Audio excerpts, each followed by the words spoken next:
The Best in the World podcast with Richard Parr.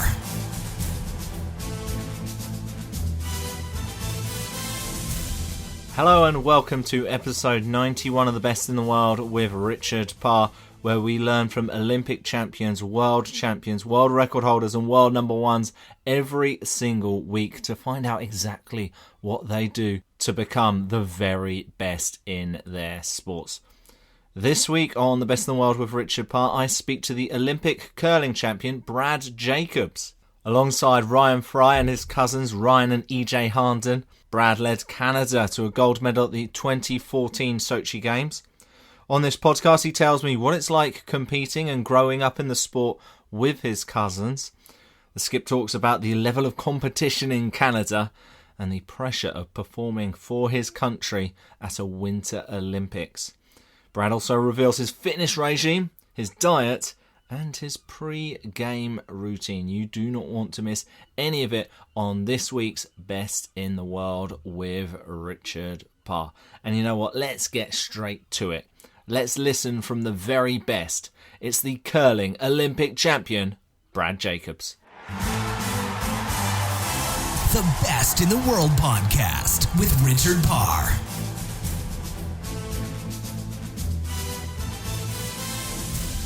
Brad Jacobs, Olympic curling champion, welcome to The Best in the World with Richard Parr. So much to cover with you on this podcast, but of course we are leading up to another Olympic Games, and what I always find very strange is you are the Olympic champion, yet you have to qualify again to compete. Is that something that you think needs to change? Do you think that becoming champion you should be given a space in the next Games, or do you like the way that it's structured?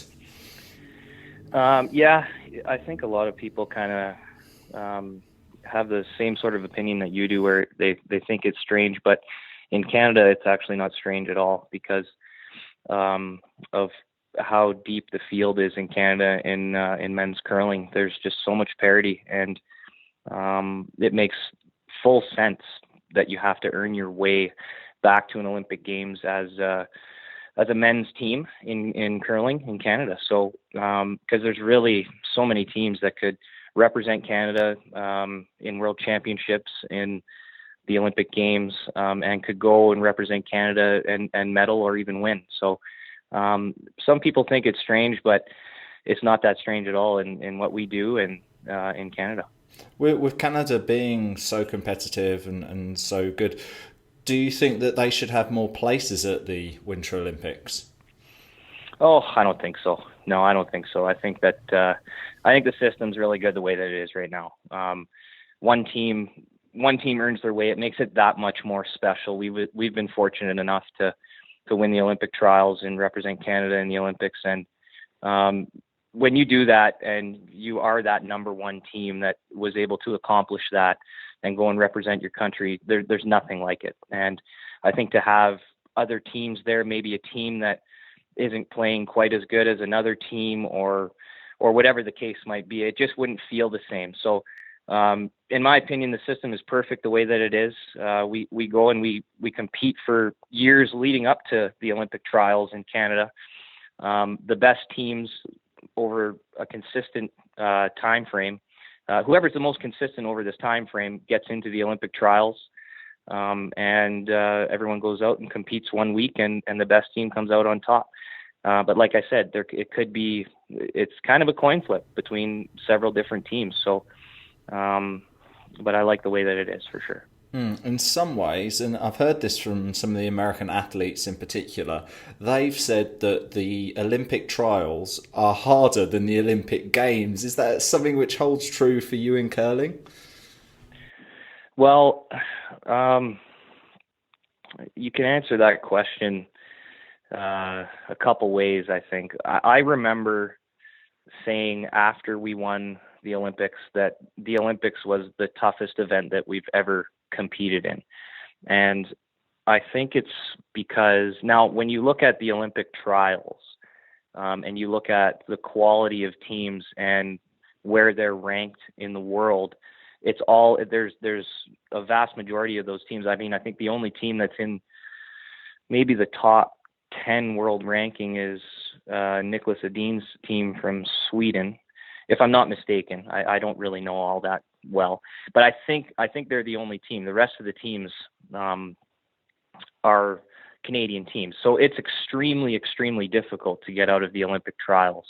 Don't get me wrong, but what I mean when I say that I think the Olympics was the toughest thing we've ever competed in, it's because there's so much pressure associated with being Team Canada in men's curling, playing in the Olympic Games, and the pressure comes at you from all different areas, and that Canada flag starts to feel pretty heavy on your back. And really, the best way I can explain winning the Olympics from my point of view, and even our team's point of view, is we all felt extremely relieved when we had won the gold and it was all over. It was like this massive weight had been lifted off of all of us. And I think that even though the competition itself, the quality of teams itself might not be as tough in the Olympic Games as it is in the trials on paper, that Maple Leaf and all the pressure associated with it makes it even harder to win than the Olympic trials. That's my personal opinion. It must be weird because I've spoken to Olympic champions on this podcast before who have gone to other games as the champion and felt pressure because they've been champion before. For you, you have pressure on what people have done before you, and it wasn't even to do with you. It's all just because you're representing Canada. That must be a pretty strange thing. Assuming that you do win at the Olympic trials and you end up going to Pyeongchang, what are some of the things that you've learned from the 2014 Olympic Games which you think could help you with that pressure? Oh, that's a good question. That's a tough one to answer. Just going back to what you said, first of all, about the pressure of just being Team Canada. I remember feeling that pressure when we were at the Olympics of the pressure of repeating as gold medalists for Canada 3 times in a row. That pressure is going to be on the winning team from the trials to make it 4, whether it's us or somebody else. I know that if we were to repeat as the Olympic trials champions and we represented Canada at the Olympics again, I think that now this is me just kind of speculating. I've thought about it, and I think that it would be a lot harder. It would be even more difficult if we were to win the trials, to try to go there and win back-to-back gold medals. I think the pressure would be even greater. But we're up for that challenge. No team's ever done that, and we want to do it. Simple fact of the matter is we do this to win, period. Whatever event we play in. So, it's a hard question to answer. What have we learned from the last one? I don't even know if it would matter. I think at this point in our careers, all we really try to do every time we go out and play is make sure that we show up confident. We make sure that we show up in good shape, both physically and mentally. And every single game that we play in, we go out there and we leave it all out on the ice. And that's really all that you have control over. That's all that you can do. Just go out there, give it your absolute all, and try to win the game any which way you can. So I think that we would kind of continue with that mindset. It's going to be a totally different atmosphere and setting than it was in Russia. And hey, if we got the opportunity to play in it again, that would be certainly quite special. Well, we'll talk a bit more about what you guys do physically and mentally in a moment. But one of the big changes in your life from the last Olympics to now is you're a father of 2 children now. And how has that changed your world as far as, it can be a full-time job looking after your children, but you've also got to train to try and become a 2-time Olympic champion. How has that all been for you? Yeah, I mean, it's a little bit more difficult, certainly a little bit more stressful, I would say, having 2 young kids. Thank God for my wife, in all honesty. She's unbelievable. She takes care of things when I'm away. She's a saint. She does everything that needs to be done at home, and she really is something else. I mean, without her, life would be a lot harder than it already is. And I mean, life's hard for everybody, right? So it definitely has put a little bit of stress on things. But you know what? Everyone's on board, and it's not just me that has kids. EJ has a child and another one on the way. He's my cousin. He's our second on the team. So we're all kind of transitioning. My cousin Ryan, who's on our team, just got married. So kids, I'm sure, in his near future. It's part of growing up. It's you have to, roll with the punches, learn how to adjust, and keep plugging away at this thing. So, but certainly it helps having that special woman at home to take care of the family. So things have changed, but things have changed for the better. It sounds like you and your cousins are making another curling team. There, Brad. Yeah, true. Never know. And of course, that is the special thing about your team, that you do play with your cousins. Were you always close with them, or did you bond over curling? Oh no, we've always been close since we were babies, since I can remember. So yeah, we do have that. It's pretty special. There's no doubt about it. To be able to grow up together, and then play a competitive sport together, and then have success and really reach the pinnacle of sport and win an Olympic gold medal is not too many people get to enjoy stuff like that directly with family members and compete on the same team. So it's unbelievable, and we're grateful for that. Because it was EJ and Ryan's dad, your uncle, who played at a pretty high level as well, didn't he? Well, yeah. So their dad is my uncle, and we have a mutual uncle. We're all related. So I'm cousins. Ryan, EJ, and myself are cousins, and our uncle and their dad competed together in national championships, the Brier in Canada, and they were great curlers in their own right. And so when did you start? What age did you start then, Brad? I was 10. Yeah, I was 10 years old. So my mom brought me to the curling club, and I remember first time I had ever been there, and I remember my cousin Ryan was out there throwing rocks, and he would have been 9 actually, and he had already been curling for a few years at that point. And EJ is 2 years older than me, so he had already been curling even longer than that. So my mom brought me to the club, signed me up, and fell in love with the game. The Best in the World podcast with Richard Parr.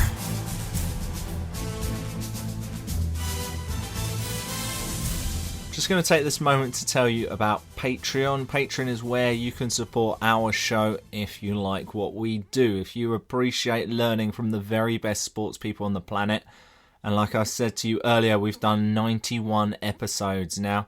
And if you want to support our show for as little as $1 a month, all I'll ask for you to do is go to patreon.com/best in the world, and there you can support what we do, so we can keep the lights on and continue to speak to Olympic champions, world record holders, and world number ones. All right, let's return to the conversation with the curling Olympic champion, Brad Jacobs. The Best in the World podcast with Richard Parr.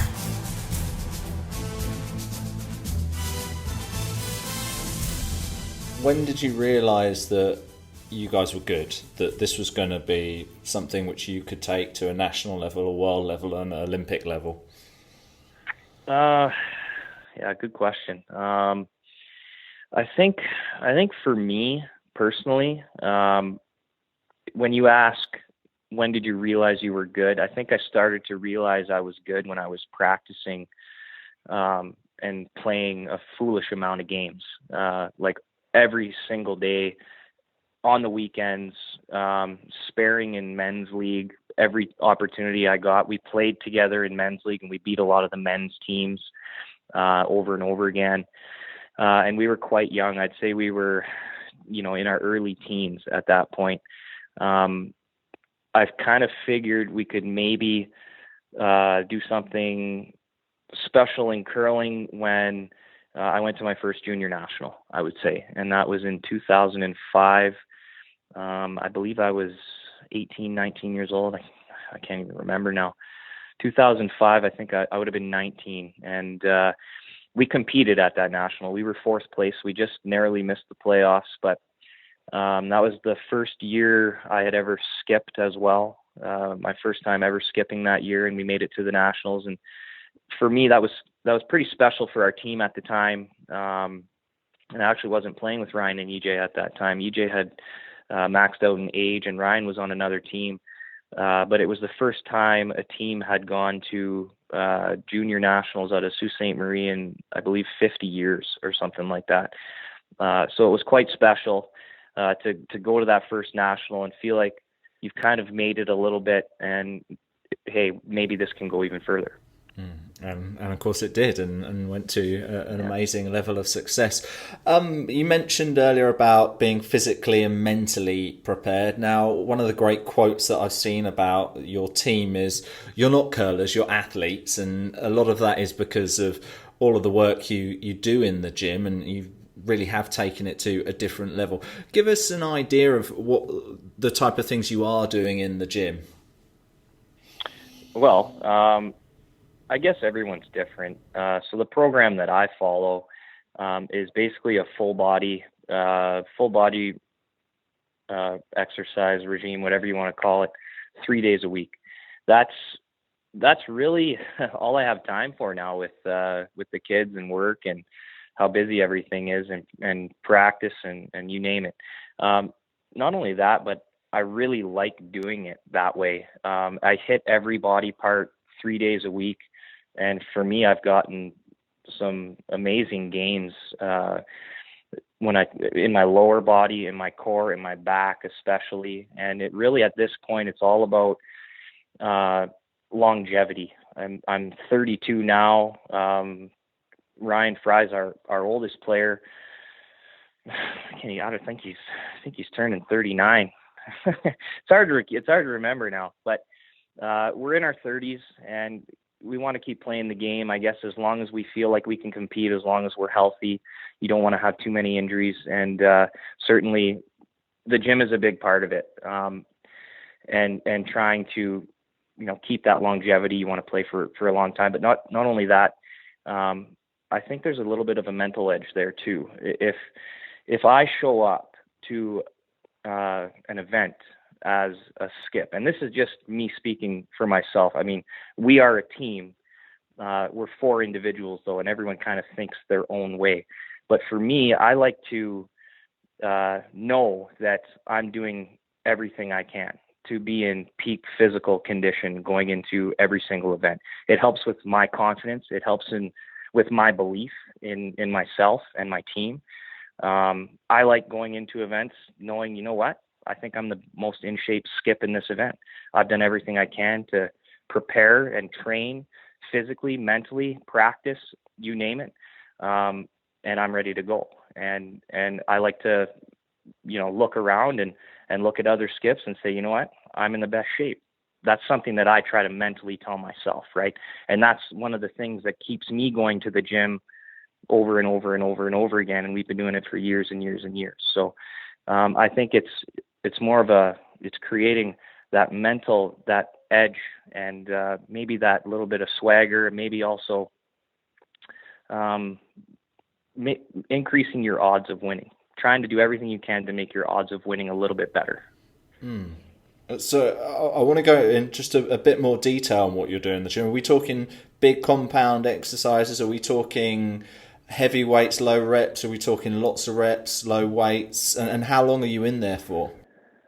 Yeah, so the program that my personal trainers got me on, I don't ask very many questions, by the way. I like to he sends me my workouts. I go in and I follow them and I do them. And I honestly don't ask too many questions. I've asked a few questions in the past, why this, why that, and he tells me. But mostly strength training. It's mostly strength training for me. There's not a whole lot of cardio, and I believe that he doesn't have a whole lot of cardio in there for me because I don't sweep. So for me, it's keeping my body strong, keeping my body flexible. So it's strength training. And yeah, when you talk about certain exercises, I mean, there's squats, there's deadlifts, there's chest exercises like bench press, stuff like that. There's pull-ups. There's core exercises, you name it. And yeah, I try to always, even throughout the season, try to make gains. I'm trying to add a little bit of weight every time I go to the gym. Even in season, I try to add a little bit of weight, and it varies. It varies from lower reps to higher reps. And you know what? I have full confidence and trust in Kyle from Curling Canada. He's the one who sends me my workouts, that he knows what he's doing, and I just follow it. You said it's a big thing which makes you more confident going into an event, and you said it's making these changes and having these things to give you that edge. What are the other things as part of your preparation that you've seen in the last few years in particular, and perhaps leading up to the Olympic Games? What are some of these things that you've changed in your life where you've seen big gains in performance? Well, there aren't really big gains in performance. I think the gains are actually very minimal, very small. And when I talk about gains, I guess when you look at say shooting percentage. So our coach keeps a lot of statistics. I mean, he's got just tons of statistics, and really, I mean, if you can improve as a player by half a percentage per season, that's extremely good in my opinion. And you know what? We've been consistently doing that, and I don't know if it comes so much from like rigorous training and trying to get all kinds of gains and stuff like that. It's just continuing to work hard, both on and off the ice, continuing to put in the time, and do the things that you need to do in order to feel confident and feel like you can win. So yeah, I mean, it's kind of that simple. And as we get older and we continue to play with one another and our experience gets that much more each season, I mean, I guess it's kind of only natural to progress at a nice pace, and we've seen that. You said a lot there about being confident, turning up to events confident, and that helps. And we've also spoken about you being an Olympic champion and kind of the pressure it might have on you when you hopefully qualify for the next Olympic Games. But in that time since Sochi, since 2014, in the last few years, has being the Olympic champion helped in any way as you've gone to competitions? I don't think so. No, I don't think so very much. I think it's actually created a little bit of a target, especially at first. There's still a lot of pressure that comes with being an Olympic champion. That target, everyone wants to beat you at all times. I think it's made things actually a lot more difficult. There's a lot of teams in Canada who have come up over the last 3 years who've kind of come up out of nowhere and have made our lives a lot harder. And I think that there was even a time when there was about a 4-month period, I believe it was 2015, we had a really rough patch. We just couldn't win playoff games. We were losing out in quarterfinals all the time, and that was extremely tough. It was hard to take mentally. It was taxing on our team, our relationships with one another. So after the Olympics, it's been hard. It's been hard. We haven't won a Canadian men's championship. We've been close. We played in the final. We've played in the semifinal. We've actually gone downhill. We came second, third, and fourth. But we still had our opportunities. We haven't been able to close any of those opportunities in the huge events, well, being the Brier. But we have won World Curling Tour events. We've had good seasons. I think we had a really good season last year that if we can improve on that slightly, I think we'll be pretty deadly. So we've had our ups and downs. I think it's challenging being the Olympic champion, coming back from the Olympics, having that target on your back. I think that target is still there, but there's other teams that have targets too. Like Gushu's team now has a huge target. I think Kui's team has a huge target. They won the Brier 2 years ago, and the teams are all very close. And McEwen's team very close. Like they could go to the trials. I mean, there's so many teams, right? Or the Olympics, I mean. So yeah, I mean, looking forward to competing though. That's all I can say. What then? You said last year went very well. 2015 was not a very good year. How did you kind of like snap out of those performances? Was it just time, or did you have to spend a little bit of time away from each other, or did you analyse what went wrong, or what do you think was the difference between those 2 years? Well, that one season I was talking about was a weird season. Do you follow much curling? I don't. Do you remember hearing in the media anything about the brooms and all that situation and everything that was going on with curling brooms and fabrics at the time? No, but if you could just tell us a little bit about that, Brad, without going into too much detail. Yeah. So basically, Cole's notes of it are teams were using different style brooms, different types of fabrics that were manipulating the rock a lot, and our team struggled with that. We kind of felt like we caught on to it a lot later than other teams. Everything's good now. Everything's pretty good now in terms of we all use the same fabric. I mean, there's been some rules and some regulations put in place around those things, and curling's back to being normal. But it was a really funny year and a really funny season, and it didn't really feel like real curling and the curling that everyone was used to. And there were a couple teams that really caught on to how to manipulate the rock well. And I kind of felt like our team was one of the last teams to the party. We got good at it too late in the season, but man, it was a weird season. So that's kind of what happened. Once we caught on to that and we kind of got some confidence back, and then the new rules came into place, and fabrics were all equal, and everyone was pretty much doing the same thing to the rock, and you could only do so much. And curling was kind of pretty well back to normal. Our team became super confident again, and that was all that came into place at the beginning of last season. And like I said, we had a really good year. We were not far off, I think, from doing even better than we did. We had a great year. We won 2 Grand Slams, which are really big events. We were in 4 finals of Grand Slam events.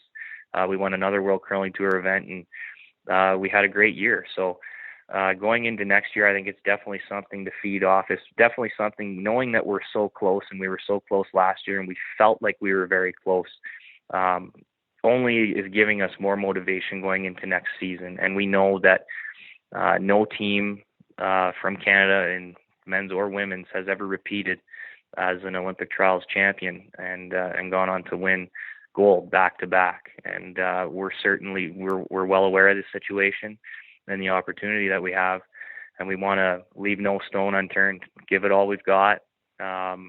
That's what we're doing this summer training. That's what we're going to do when we hit the ice in September. And hopefully with a little bit of luck, things will go our way. Fingers crossed. It'd be amazing if you could do it. Brad, just give us an insight into what is your typical pre-game routine. What are some of the things you do? Do you have any superstitions or anything like that? Yeah, so pre-game routine.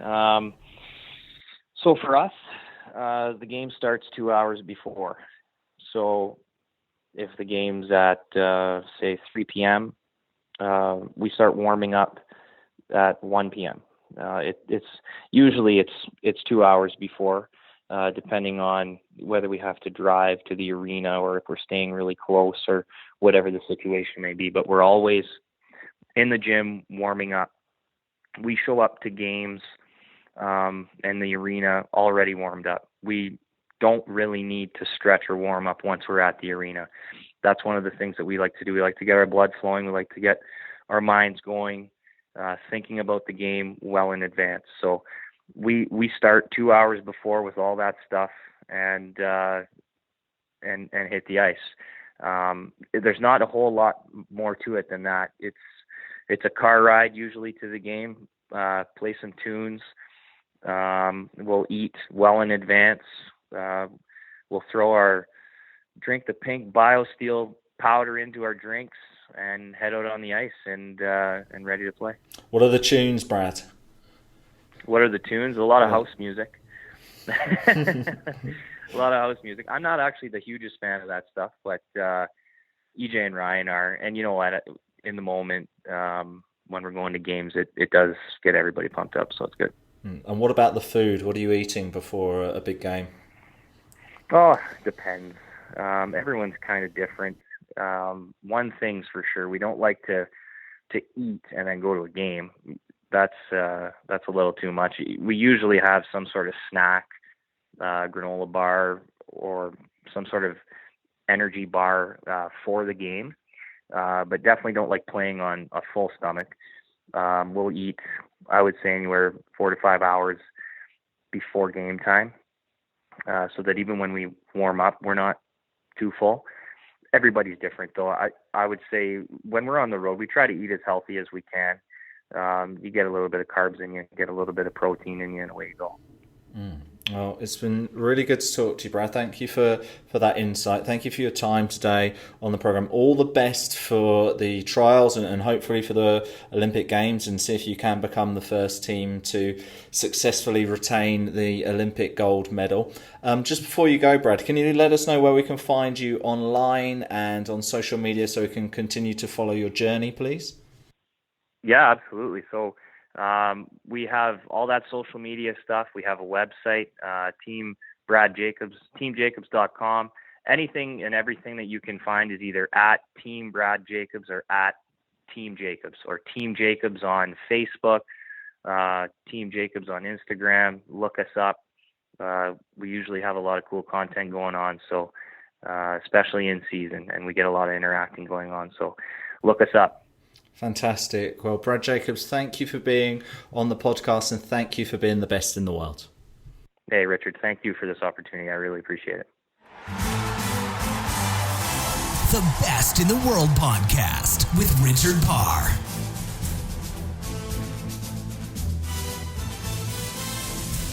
Thanks again to Brad for appearing on this week's Best in the World with Richard Parr. If you're a curling fan, we have spoken to a curler before in the form of Eve Muirhead. She's been on the Best in the World with Richard Parr. You can listen to it on iTunes, on sportacino.com, or at acast.com/best.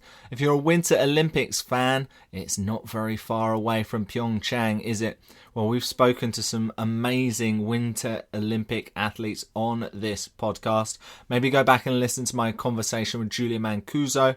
I've also spoken to Johnny Mosley. I've also spoken to the speed skater Joachim Oidetahar. If I've said his name right, please. I hope I've said it right.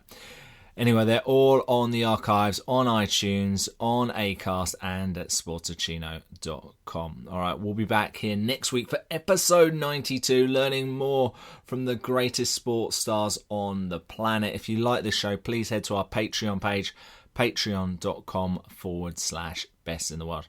That's it from me. I'll speak to you next week. Goodbye. The Best in the World podcast with Richard Parr.